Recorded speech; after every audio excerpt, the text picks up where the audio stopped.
Thank you guys very much. Good morning. I think the whole reason that I wanted to spend the summer on this series about being blessed is really, I think we fundamentally live our life based on what we believe about ourselves and about life.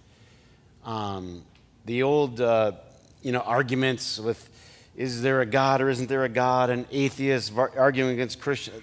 To me, I know, because I used to be interested in that, but I'm not anymore. It's boring to me now. And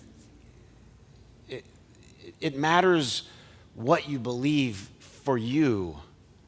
Because if you believe that you've been gifted, that today is a gift, then you live your life grateful. Maybe that's the simplest way to say it. If you feel like life is a gift, you live your life grateful. And if you don't feel that what you have is a gift, then you live other than grateful, less than grateful. And that has all levels of, bitter and resentful and angry and a chip on your shoulder. But if you fundamentally believe that you've been blessed, it changes you. And I really think that's the big dividing line. The scripture we're going to talk about Abraham today, and the scripture says Abraham believed God. He believed God, and that was credit to him. It doesn't say he believed in God, but he believed God. God said things to Abraham, and he believed them. And I think God says things to you, and if you can believe that, it can be a game changer for you. And I think my opinion, what's wrong with our culture is there isn't enough belief anymore. The belief meter has gone so low that now people walk around feeling angry and anxious and upset. And as I've been saying, we joke about things. We say, I got a new car, I feel blessed, and I got a new job, and I feel blessed. And it's fine. I'm not picking on that language at all. I get what we're trying to say. I was joking the other day. I got bumped up to first class. Oh, I feel blessed. God really blessed me. But the reality is, just to wake up. And we use some examples, but if you could close your eyes for a minute and think about God putting you on this planet that's just perfect, that's perfect. It's set for you to breathe and to exist. The gift that it was to be dropped on this planet alone, 1 million miracles by morning before you had your first cup of coffee. And if you thought and you lived your life that way, it would be a game changer because you wouldn't start with all the stuff that you don't have and then all the stuff that isn't right.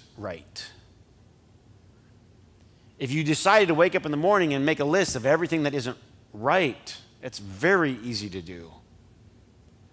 And what kind of a state of mind is it going to put you in? Charlie, young enough that, every single day we can feel like a miracle. Guess what we're going to do today? And she gets a big, what? And we're going to go on an adventure, which just means I got a bunch of errands to run. And really? And then what's going to happen? But what if? You say, well, that's because she's so naive. But, there's a fine line between naive and faith. And I'm not actually advocating just blind naive. That's probably not helpful for you or anybody. But boy, there's a fine line when every day is an adventure and you don't know what God has in store for you. And so to start the series, I've just been trying to get us to believe that really there's been 1 million miracles already just to get us here to this part of the morning. That's not without anything special or extra. And if we could believe that, it would change us. We just walk around feeling incredibly grateful. It's almost like we wake up and then our culture starts to scream at us, but you don't have this and you don't have that. Along with the book of Genesis, I've been just noodling consistently this summer over the 10th commandment. Don't covet. Don't want stuff that your neighbor has. And it's as if we've been baked in a culture of coveting. So if the culture around us can get us to desire things, then they have us. Then they have you. If they can get you to want something, they have you. They own you. If they can get you to want anything, well, I just want that. I just wish if I could just, then they own you, just like that. Because anything short of wanting, then your life is dedicated now to this. But if you can feel blessed, now that doesn't mean you never pursue things or you never advance, or that's not what that means. But if you have this fundamental feeling that you're blessed, then the way that you live your life is completely different, because you feel like you've been given a gift. And when you feel like you've been given a gift, then it changes you, and you are ready to now be a giver. So today, I want to read the story of Abraham and his calling, and it's this essential story in the Bible, but there's a lot to it. Because Abraham's story is essentially your story and my story. In Galatians 3, it says we're all children of Abraham. In other words, this is our story too. Galatians 3:7. Here we go. Genesis 12, verse 1. The Lord said to Abram, leave. That's going to be a key word today. Let's say it together. 1, 2, 3. Leave. Who said that to your kids lately? Leave your country, your people, your father's household, and go to the land I will show you. Leave and go. And I will make you into a great nation, and I will bless you. So we start with blessed. We begin with blessed, and then this is something that's special. It's a special area that if we learn that you're going to have these points in life where you have to leave something that is familiar, like family or like your neighborhood or the way you grew up or something that's comfortable to you, and go into something that's unfamiliar, uncomfortable, that there's a blessing in that. In other words, some of us just get stuck in life. Anybody ever get stuck? You're just stuck. Like, there's a place where Abraham was, and his father had taken them from Ur, and then they stopped in this place called Haran. And in Haran, they were just stuck. They weren't all the way to where they were supposed to go. They were just stuck there. And I think we get stuck in life sometimes. Sometimes we get stuck up here. And he says, you need to leave this and you need to go into a place that I'm going to show you. Now, there aren't a lot of details. And I don't know about you, but if God was calling me somewhere to do something, it'd be great to have some specifics. It's a big place. Where exactly should I go? Where do you think I'd find employment? Is there anyone in particular that I could talk to?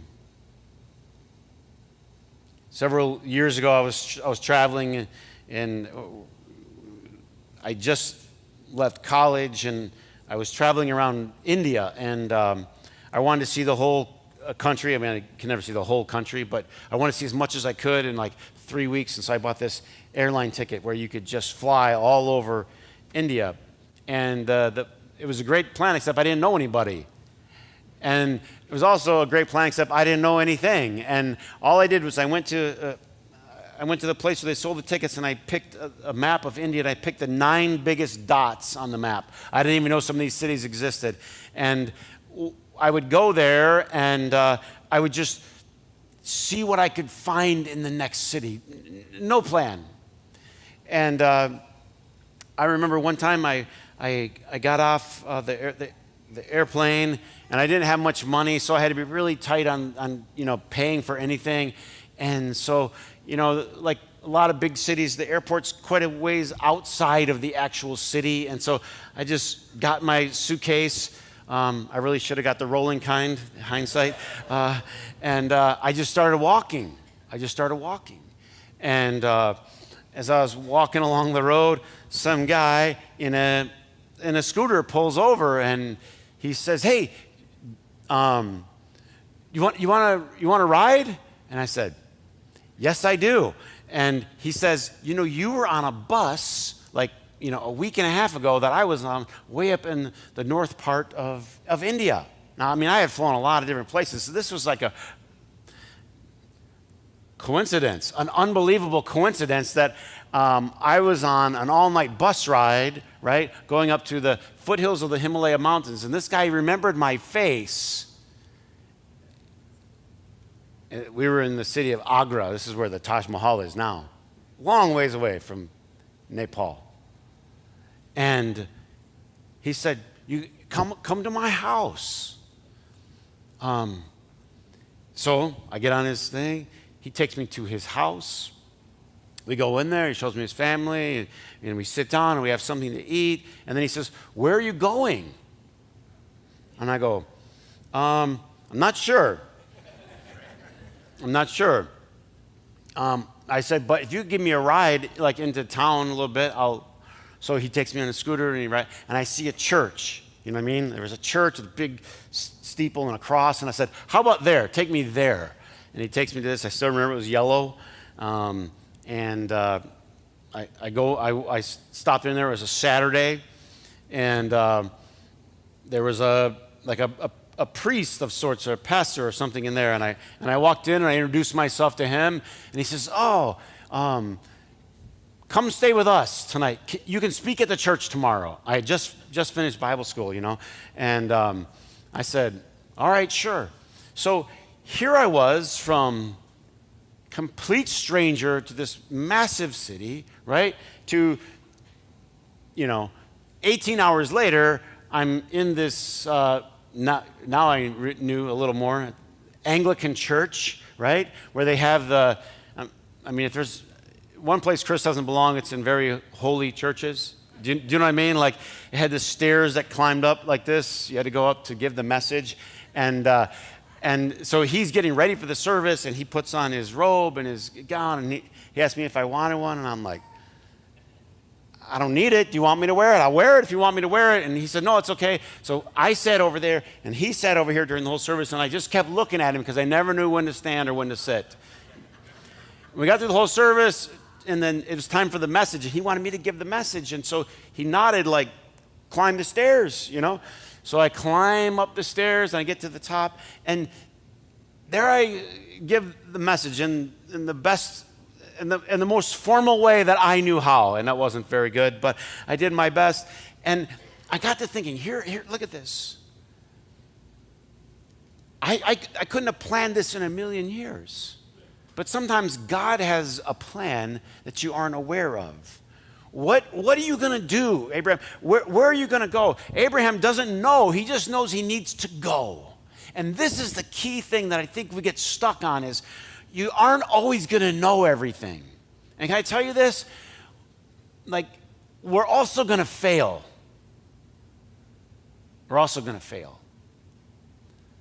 Things are going to work out, but you're going to fail. They're both true. Peter's on the boat with the disciples, right? And Jesus says, "Come," and he steps out, right? Now, where's safe? Where's known? What's secure? The boat. Stay in the boat. But Jesus says, step out of the boat. Get out of what's comfortable. Get out of what's familiar. This is unknown. And he does, and you think, great, since he obeyed, everything went great. But what happened to Peter? He started to sink. Stepping out doesn't mean you always succeed. You're going to fail. I fail. It's just how it works. So the blessed life is not the fail-free life. That's the thing we got to get. Sometimes people think they're blessed because, they never fail. Once they step out, everything worked out. It was perfect. That's just not how it works. That's just not how it works. Because I could tell you another story about traveling around in India, and I couldn't find anybody. Nobody. And I walked around the middle of the night, and I'm thinking, sure, God's got a plan for me here. He's got a plan, right? City of Agra, 2 o'clock in the morning, just walking around. And all of a sudden, I start waking up all the dogs in the street, right? I jump on the back. And true, I jump on the back of this guy's rickshaw, right? He's sleeping on the front. I jump on the back. I go, get me out of here, like Pumbaa. They're going to eat me, right? This is failure. There's nowhere to sleep. There's nobody I know. Both are going to happen. That's just life. So if somebody naively tells you, you just step out in faith and then God will always, I just feel like that's not fair to you, because the reality is it's like this. But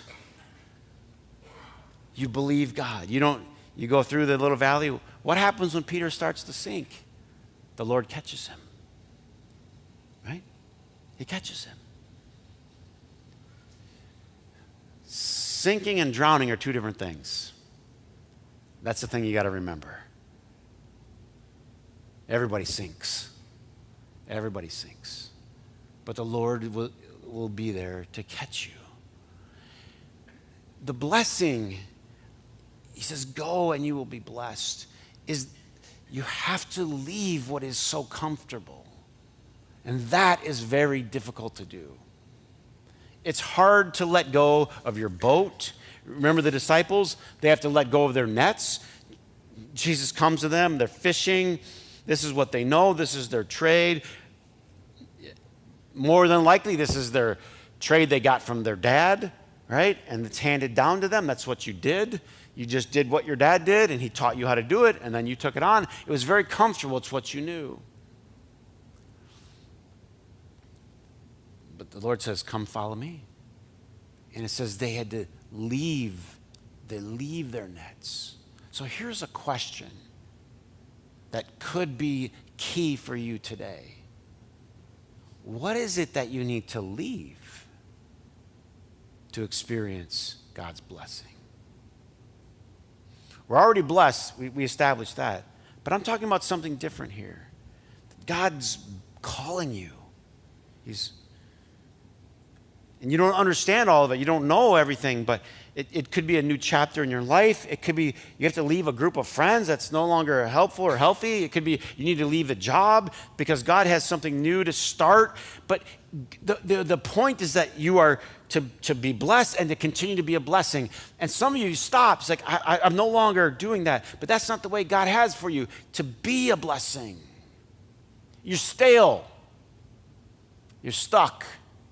Stagnant. God says, it's time.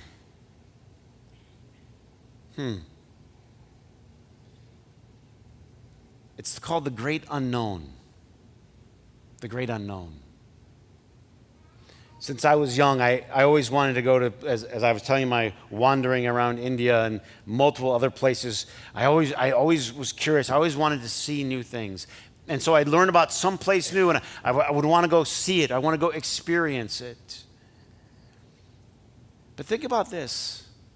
What are the places that God could take you that you still haven't experienced? I'm not just talking about physical places, but I'm talking about places here and here. Or are you done? Because that's the other option. You're done. I'm good. I don't want to learn anymore. I really don't want to grow anymore. I'm good. I've maxed out. Or maybe there's a whole new place that God will show you. I really feel like people get stuck at church, and us pastors haven't always been helpful. One of the things that you have to leave behind are the early teachings, because you can't grow. You get stuck. So-and-so taught you this. You're stuck on it. You're lasered on it. And it's amazing to me how many times that happens where I learned something when I was this age and I'm stuck right here. Hebrews 6, verse 1, it says this: let's leave the elementary teachings.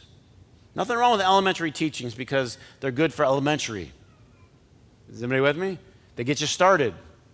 Anybody have a good, like Charlie, she's learning all kinds of cool things. Every Sunday she'll bring home a little thing, and this is what she learned today. I'm so happy, right? So happy she's getting all these little foundational things put in there. Isn't that great? And the other day we were driving up here last night, church, we were going home, and Charlie starts singing some Christian song on the radio, God turned it around, God turned it. She's singing to me all the way home, God turned it around. In the darkness, God turned it. So she's learning all these things. But then you start to hear more. Anybody remember the first time you questioned something that you grew up in with your faith? Do you remember? Hopefully, please, God, you questioned one thing. Because that's just what happens. As you mature, you go, oh, wait a minute.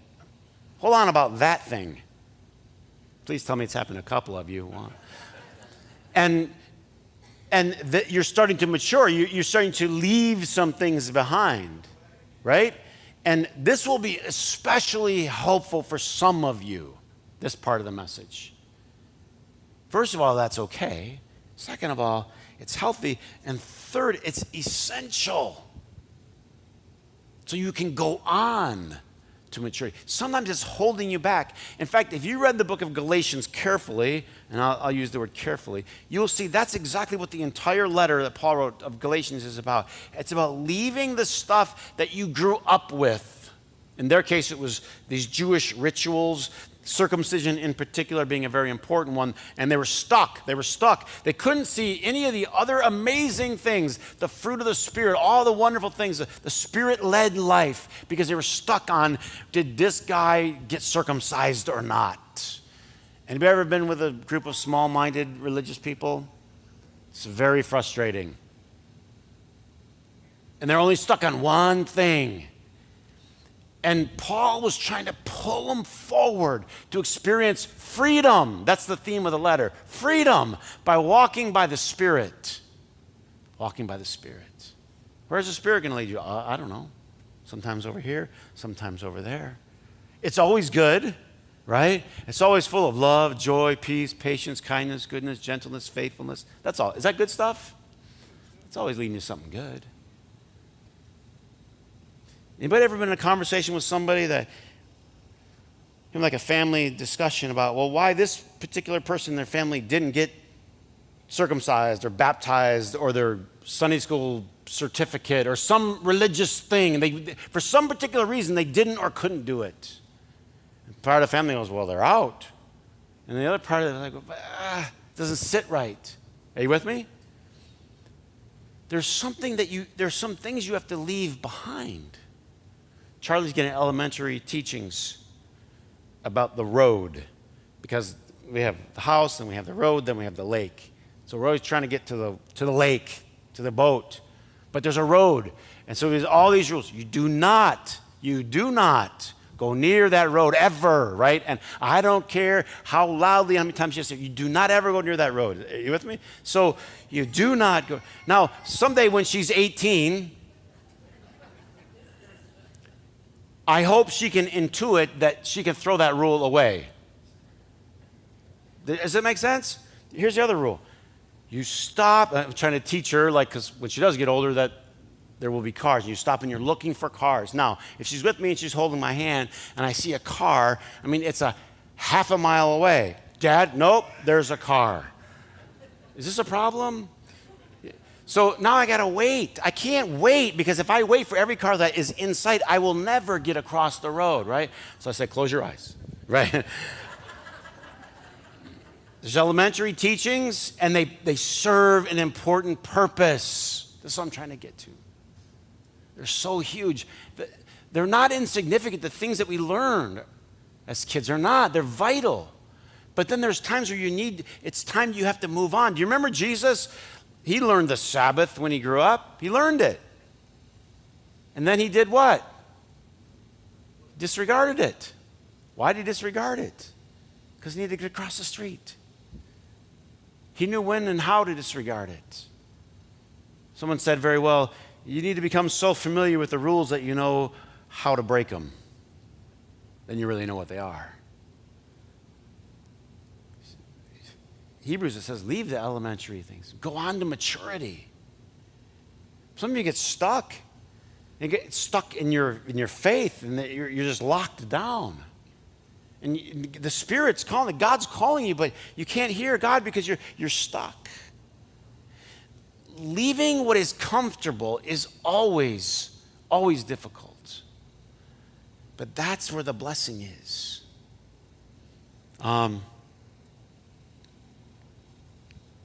Stepping out from he says, leave your father's household. It's going to be tough because you can get a couple of frowns. Anybody ever got frowned on by the family? No. I mean, I've had to navigate a few. I do weddings and funerals, and then I got one family kind of branched off from the family faith, and then but they're all there for the thing. And could you slip in this for Aunt Millie? Just make sure you slip in this so she's happy, because this is it's a real problem. But you're just pulling away, right? And so yeah, you can do it sensitively, but listen, when you get called to something else, you have to have the courage to step. You can do it with humility.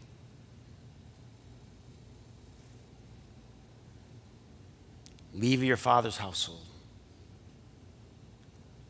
Leave your land. Leave everything that you know and go to a place that I will show you. Now, this is what's key. Listen, now we all universally applaud Abraham. All Christians do, all Muslims do, all Jews do. Do you know that? Everyone applauds that move. But we're terrified to make the same move today. Step out to the great unknown. Joseph Campbell, who you should read a little bit of his stuff at one point, called it the call to adventure. He studied all the great stories across human culture, and he said all the great stories, the hero at one point in the story has this call. This is Abraham, to the adventure, to the unknown. So me, all I know right now are Disney princess stories. So it's Moana standing by the ocean and just seeing the horizon, and the ocean calls her, come on, and her dad is saying, no, Moana, it's not safe. It's not safe. You stay on the island where it's safe. But the island's crumbling. The island's dying. And the ocean's calling her. The horizon. And it's dangerous. It is dangerous. Wasn't it C.S. Lewis who wrote in The Lion, the Witch, and the Wardrobe about the lion? And he says, but that's not safe. And he says, who said it was safe? I'm good. Who said anything about safe? Living by faith isn't taking the safe route. It's taking the good route. And it calls you. And you have to get to a point where you're ready to step, like Peter, this threshold of the boat to the water. Abraham, from his land, his father's land, to the unknown. But I'll tell you something. If you're willing, you can buckle up for the adventure of your life. Faith is always an adventure because you have no idea where God could take you, what God could do.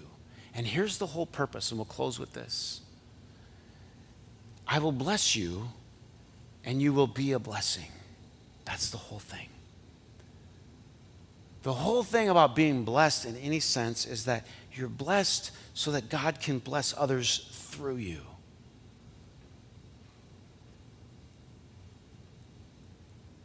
You're going so that you can be a blessing.